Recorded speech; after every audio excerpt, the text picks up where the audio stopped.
If you've been around NBA discussions lately, you've probably heard the phrase, "We done with the 90s!" To summarize, younger fans have jokingly pulled up older games in response to the claim that the NBA was better back then. While some parts of the conversations are jokes, I absolutely believe younger fans don't view older games with the same respect they give to more modern basketball. Why is that? You don't hear people mocking the legends of older sports as often as you'd hear a young fan call Bill Russell trash. I think the NBA's generational divide has a distinct origin, but the solution to fix the divide might be impossible. We'll have to talk about the worst conversation in sports, LeBron versus Jordan.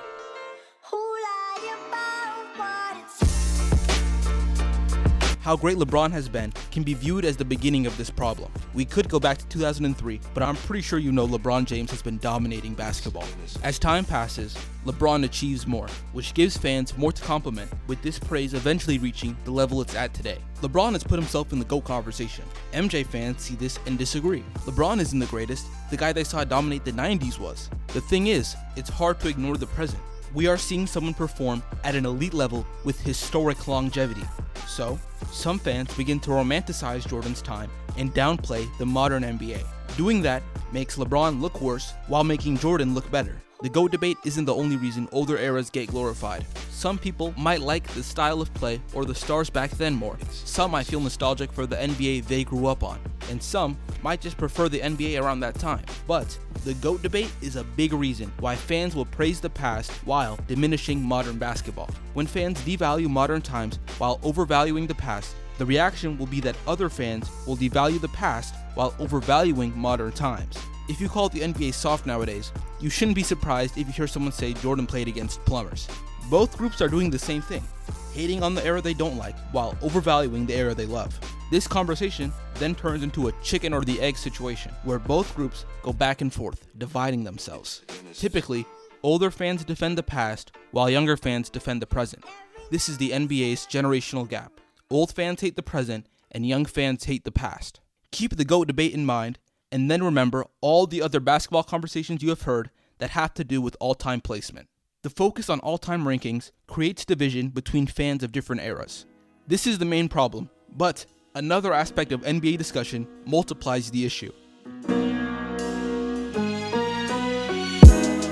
Since the NBA is a star-driven league, basketball stars represent their eras much more than other athletes. A big reason why the NBA is star-focused is due to how the game is played. A small number of people are on the court at one time, and the stars of basketball games can impact the outcome of the game far more than the stars of other sports. The NBA has marketed itself using KD and LeBron instead of using OKC and Cleveland. The 15th biggest star in the NBA will get more love than the 15th biggest star in the NFL. At the same time, the 15th biggest team in the NFL will get more love than the 15th biggest team in the NBA. There are some exceptions, but that's generally how the league is represented. While other sports have similar conversations, the star-focused perspective has basketball fans focus on individual players more than other sports. NBA fans will also use this perspective as a legitimate way to analyze the game. Since the stars represent the league more than the teams, the players represent their eras. This star-focused perspective makes the generational gap worse. Since the NBA stars represent their eras more than other athletes, the comments about the stars also insult the NBA product when the star was active. A fan of the 90s who wasn't even an MJ fan might defend MJ since they enjoyed the NBA around the time MJ was playing. Sometimes fans of stars will exaggerate how good a player is because the star-focused perspective gives more credit to the players instead of the team. This division between generations isn't just from the fans of stars, it's also from the fans of eras. All-time debates, primarily Jordan versus LeBron, cause people to belittle different eras, creating a gap between younger and older basketball fans. The debates don't have to do with just the stars of the eras, but the state of the NBA. Now that we see this problem, what can we do about it? There is an easy answer. Don't talk about all-time rankings anymore. The issue is, we can't. NBA media has been using all-time conversations for decades now. Because of that, the same conversations over and over and over again have been ingrained into NBA discussion. One of the first questions you might get asked when talking to a basketball fan is Jordan versus LeBron. The GOAT, top 10 lists, best player all time at each position, the greatest teams of all time, the greatest dynasties, and plenty other topics involve comparing generations of basketball. The constant debates make the gap even worse. Media members often use bad faith arguments to support the guys they like, and since all-time greatness is so subjective, it's easy to make an argument and change it however you want. You'll see two players shoot the ball, defend, and pass. Then, you can talk about who shot the ball better, defended better, and who's a better playmaker.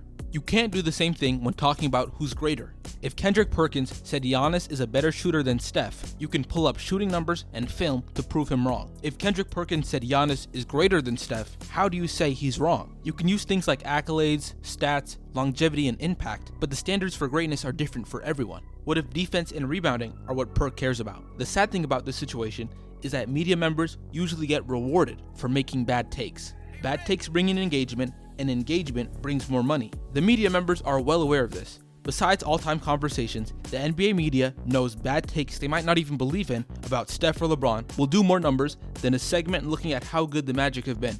But media members have shaped how the casual fan discusses basketball. All-time debates are so ingrained into basketball talk that it's impossible to eliminate the conversations. NBA media members will push these arguments since they'll always bring in the money, and because they can create any type of argument they want due to the subjectivity of the question. So, what can we do to stop this gap from getting bigger? The more realistic solution we can reach is the recognition that every era has its own pros and cons. At the same time, we need to acknowledge the gradual improvement of players while respecting the pioneers of the game. Don't bring up Magic to belittle Steph or show lowlights from the 80s to say everyone was trash. Not every younger fan hates the past, and not every older fan hates the present. I'm sure this gap isn't brand new, but I think this way of viewing things makes no sense. Of course the players now are better. They've evolved their games because of the past. The players back then were worse, but we wouldn't be where we are without them. The NBA is 77 years old. For reference, these are the years other leagues turn the same age. The league, and even the sport, are very young. So of course things will change as time passes. I can guarantee in a couple of decades that younger fans from now will have the same problems with the game that older fans have today. In response, the fans in the future will defend their players like how older players are being talked about today. Some of the problems older fans have now are the same problems they heard when they were younger. There are times when you don't see this generational gap. Those times are when basketball discussion is at its best, because the people talking aren't talking to put down others. They're talking because they love good basketball. It's possible to have the all-time conversations. Just keep everything relative to era. Thank you for watching.